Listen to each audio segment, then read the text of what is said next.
Hello, friends. In July 1947, there was a widespread craze of UFOs in America. All across the country, people reported seeing flying saucers. UFOs. The craze began a month ago on June 24th, when private pilot Kenneth Arnold claimed that he saw 9 shining UFOs near a hill around Seattle. He claimed that they were flying very fast with speeds of 2,000 kilometers per hour. Within 2 weeks from this, people reported seeing flying UFOs from all across America. This was heavily discussed in the media. This map shows the sites of UFO sightings in America. Media started linking it to atomic sites. They focused on the 3 areas with the most UFO sightings. These were the sites of nuclear tests.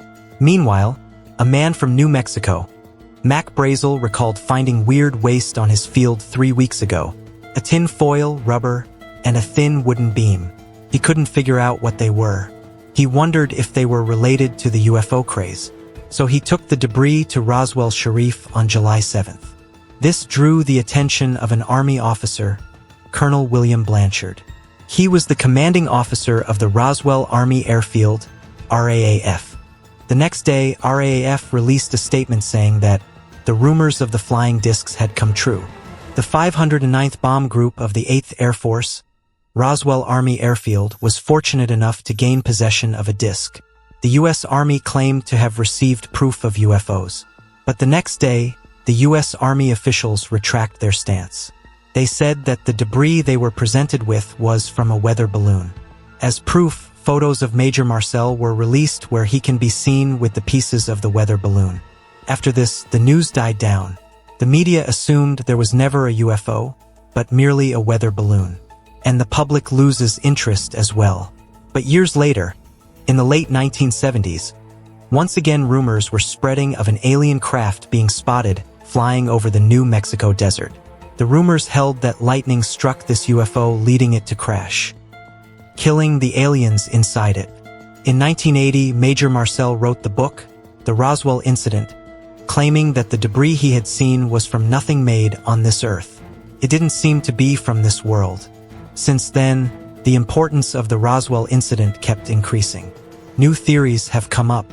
People claim that in the UFO crash a living alien was discovered, and that the U.S. Army has kept the alien at a secret base, and some people believe that till now, the alien is imprisoned at a top-secret base, and that the U.S. Army is trying to reverse engineer alien technology and research on alien life. But this is happening at a top-secret location, Area 51. Come, let's understand this mystery in this video.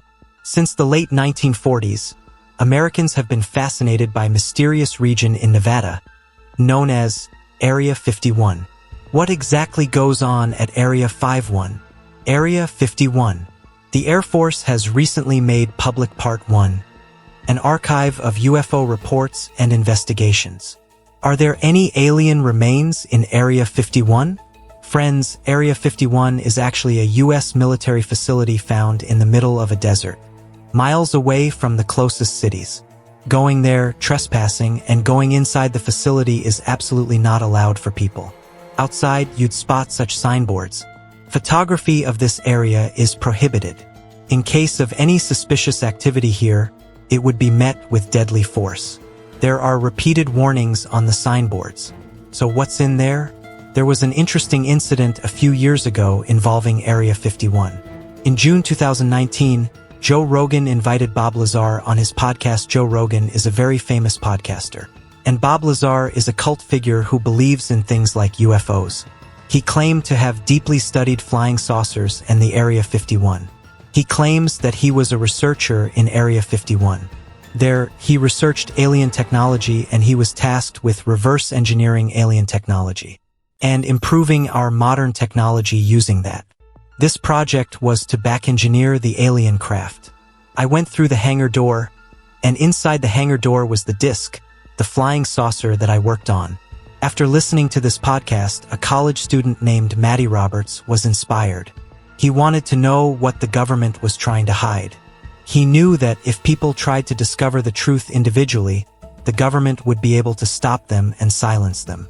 But if a large crowd goes there to infiltrate Area 51, he claimed that the government would not be able to stop them. He created a Facebook event, Storm Area 51, They Can't Stop All of Us. In this event, he suggested that people gather at Area 51 at 3 a.m. on September 20th, 2019, to come together and coordinate how to infiltrate the top-secret facility. This Facebook event was a prank. This included some weird things as well, such as doing the Naruto run in case the military tried to fire at them. The post claimed that they could dodge the bullets by running faster with Naruto Run. As seen in this video, Naruto is a Japanese manga series in which the main character runs like this. Reading this, it was clear that this was a prank event. But people are weirder, they started taking it seriously. By August end, more than 2 million people confirmed their attendance to this event to storm Area 51. When Matty Roberts saw that his prank event was so popular, he was scared. What started as a joke on Facebook has now reached millions of people and is turning into an alien enthusiast fest. I just created the joke while I was playing video games, man. And it's taken off to this like absolutely wild monstrosity. The FBI just showed up at 10 a.m. I was kind of scared at this point. Following this, he released a statement saying, "Hello, U.S. government." He explicitly said he was not responsible. For these 2 million people who had shown an interest in coming to the Area 51, it wasn't so easy for them to do so. Because to storm Area 51, one has to reach Area 51 first. And as I told you, this area is in the middle of a desert. There's nothing else for a long distance. A 250 kilometers long highway goes through this desert, but you won't even find a gas station on this highway. In the summer mornings, the temperature here is above 40 degrees Celsius. And the only thing in this desert near Area 51 is a small village, Rachel. The population of this village was 54. As of 2019. Not 54,000 or 5,400, only 54. The reason why this area is so isolated is that Area 51 is on the largest government-controlled land in America, the Nevada Test and Training Ranger, and this area is spread over more than 12,000 square kilometers. Beside this facility is another restricted military facility, the Nevada Test Site, where America had carried out testing of nuclear weapons during the 1950s to the 1990s. Obviously, if nuclear weapons are being tested at some place where nuclear weapons go off, it is crucial to make this a restricted site. Actually, before we talk more about this event, it is essential to understand the history of Area 51. And in history, there was the Cold War. I've talked about the Cold War in so many videos that could be a separate playlist in itself. But so many events in recent history all over the world are related to the Cold War. There's no end to it. Friends, Area 51 was actually created during the Cold War when there was rivalry between America and the Soviet Union. Paranoia was growing about communist infiltration of unions in the entertainment industry and in the military and government itself. This was created as a testing and development facility for aircraft. This is why in the 1950s, the most important spying aircraft in America's history were tested in Area 51. Since such critical military weapons were being tested here, obviously, this area was kept in secrecy. From the outset, the outside world knew very little about this area. As I've told you repeatedly in the previous videos, wherever there's inadequate information in 1954, American President Dwight D. Eisenhower demanded a secret location where they could start a high-altitude reconnaissance program. The story of top-secret reconnaissance aircraft really begins midway in the 20th century. In the darkest days of the Cold War, 2 officers from the CIA were tasked with finding a location where they could carry out the tests, to develop spy planes that could be useful against the Soviet Union's nuclear weapons. In her book Area 51, An Uncensored History of America's Top-Secret Military Base, Annie Jacobson claims that how she found a secret base in the middle of a dried-up lake bed in Nevada. It was a vast dry lake bed, known as Groom Lake today. It is known by another name, Area 51. This was already a classified area where the government was testing nuclear weapons. In Area 51, spy aircraft were being made. 2 spy aircraft stood out extraordinarily. The U-2 spy airplane, which looked like this. When the Soviet Union tested their first atomic bomb in 1949, it was almost impossible for America to find out what was happening there, because they did not have satellites. In 1953, President Eisenhower launched a covert CIA program, Project Aquatone. An airplane was to be built on a $22 million budget that could fly 4,800 kilometers without refueling, carrying 320 kilograms of cameras with it, and flying at an altitude of 21,000 m. An aircraft that would go undetected on radar and by anti-aircraft missiles. This is how their U-2 spy plane, one of the most important spy planes in America's history. Over the next few years, America was largely successful on spying over the Soviet Union using this plane. But on May 1, 1960, a U-2 aircraft was taken down by a missile. CIA pilot Francis Gary Powers was shot out of the sky in his U-2, his aircraft destroyed. Years of hard-won secrecy for the U.S. intelligence community were wiped out in a month. America was forced to admit that they were spying. But the military was pressured by the government to develop a plane that could not be shot down, that could fly faster and be more secretive. This was the birth of the Lockheed State Route 71 Blackbird. That is still the fastest flying aircraft. Its max speed is 3,400 kilometers per hour and can fly at an altitude of 24,000 m. So fast and so high that there's no chance of it being shot down. It was very important to keep this crucial plane a secret, especially during the ongoing Cold War between America and the Soviet Union. So how could they have tested the plane while keeping it a secret from the world? The CIA used UFOs, the conspiracy theory of UFOs flying around. In the language of the U.S. Department of Defense, these are unidentified aerial phenomena. CIA gave wind to these conspiracy theories.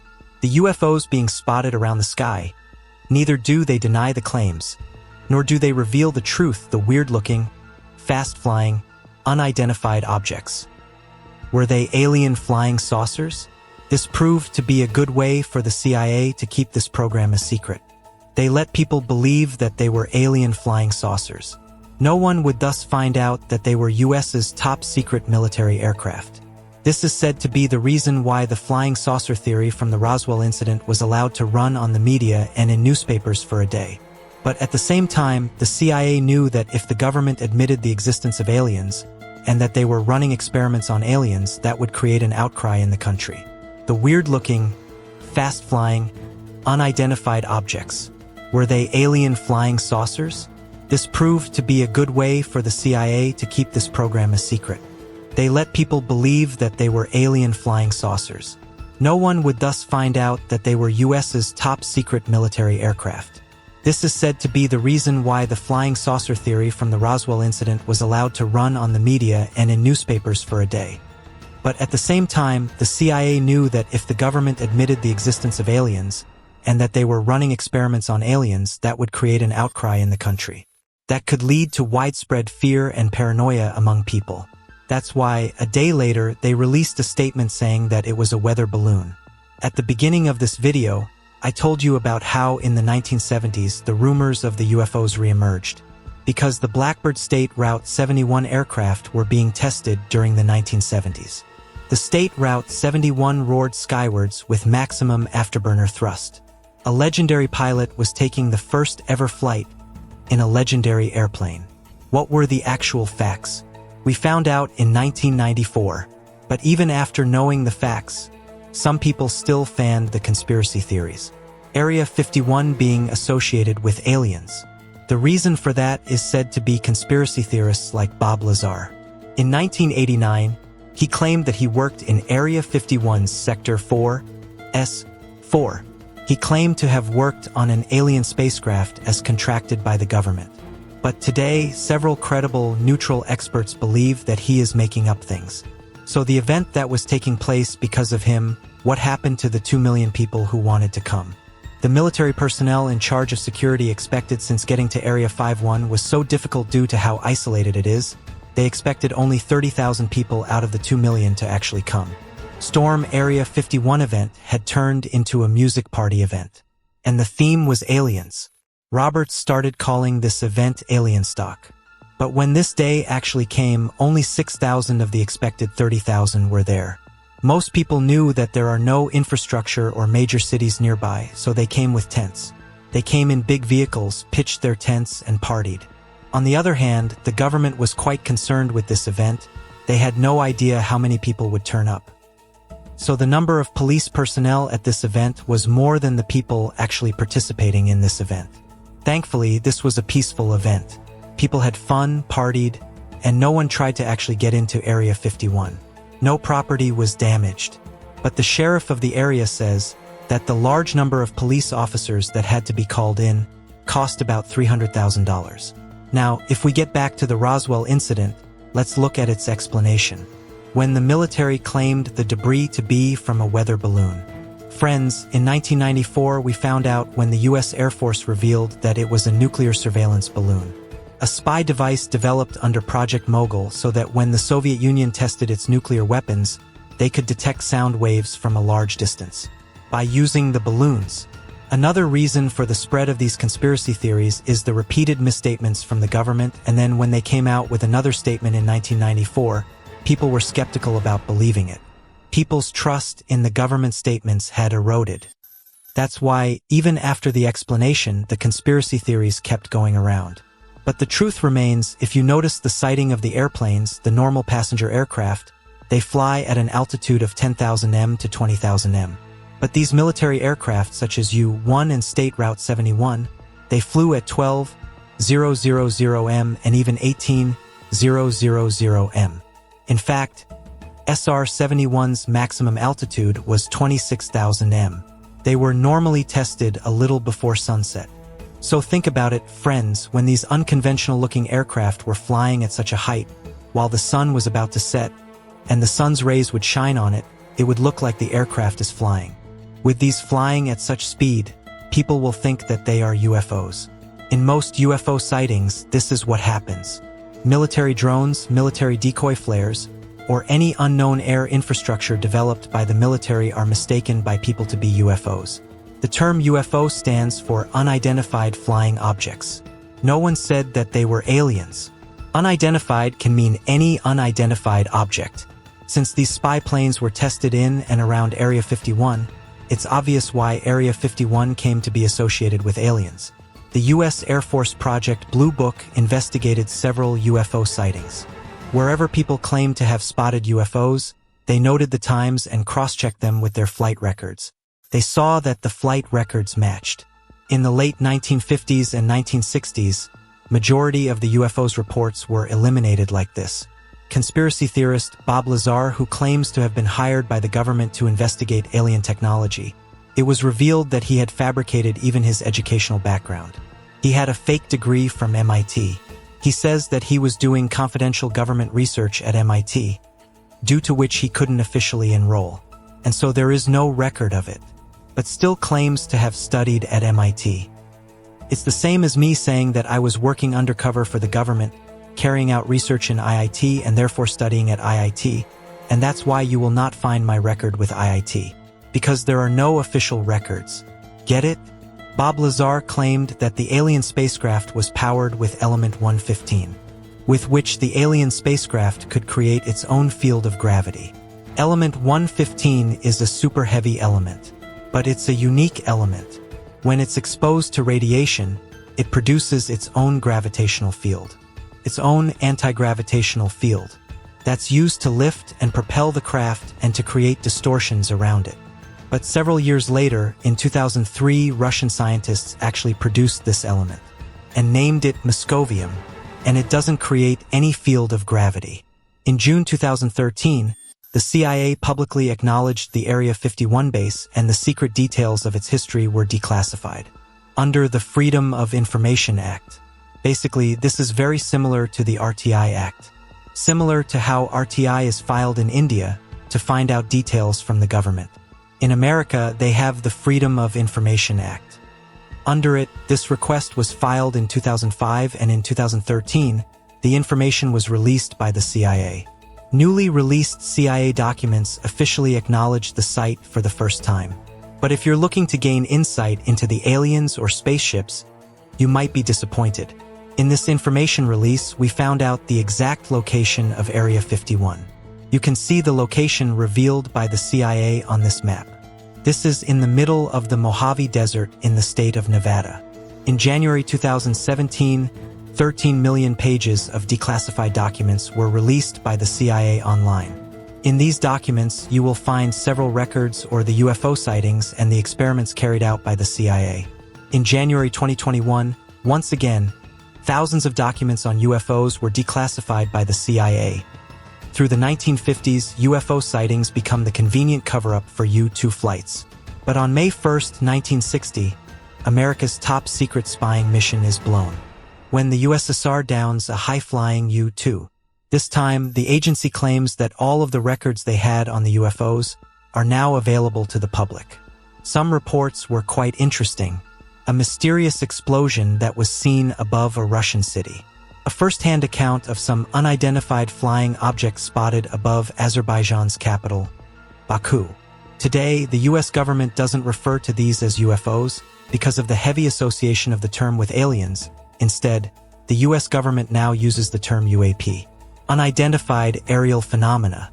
In December 2020, when the US government released the COVID stimulus, at the same time, the US government directed the National Intelligence and the Secretary of Defense to release all the records they had on the UAPs to the public. No other argument remains with the conspiracy theorists now, because the US government wants to release the data they have on UFOs and UAPs. In April 2020, 3 videos were released by the US Pentagon. The US Department actually acknowledged that the videos which were leaked in 2007 and 2017 were real videos. In August 2020, the Defense Department created a UAP task force to detect, analyze, and catalog the UAPs that are spotted, because they can pose a threat to the national security of the US. As you have understood by now, we do not know about all the UFOs that were spotted. There have been several such incidents in the last 5 to 10 years, where the US pilots observed the UFOs. The only difference is that they do not claim that the UFOs are built by aliens, that they are of extraterrestrial origins. There are a lot of different data sets that came in that we looked at trying to figure out what they were. There were some that turned out to be weather balloons, for example. In fact, there were several. But there were many that there's not enough data and sensor data when we have a lot of sensor data on a lot of them that we couldn't determine what they are. It is believed that the UFOs are part of some highly classified program on which the government agency of some country is working. Even now, Area 51 is an area where next-generational aircrafts are tested. Today, Area 51 has become a global sensation, not only for Americans but for people all over the world, and has become a good source of tourism for the American state of Nevada. In 1996, the state of Nevada renamed the highway to Extraterrestrial Highway. They decided that since people wanted to believe in this conspiracy theory and go there, they would use it for tourism. But one thing is for certain: if you even go near it, do not try to enter Area 51. Do not trespass, it is still a military facility. If you try to, they will arrest you. A Dutch YouTuber Thijs Granzier tried to trespass into Thijs Granzier, due to which he had to spend 3 days in jail, and identified themselves as YouTubers, who acknowledged that they saw the new trespassing signs at the Mercury Highway entrance, and went in anyway. They have been charged with trespassing. I hope you liked this video. If you did, you can watch more such mystery-related videos by clicking on this playlist, such as on the Bermuda Triangle or on the Titanic. See you in the next video. Thank you very much.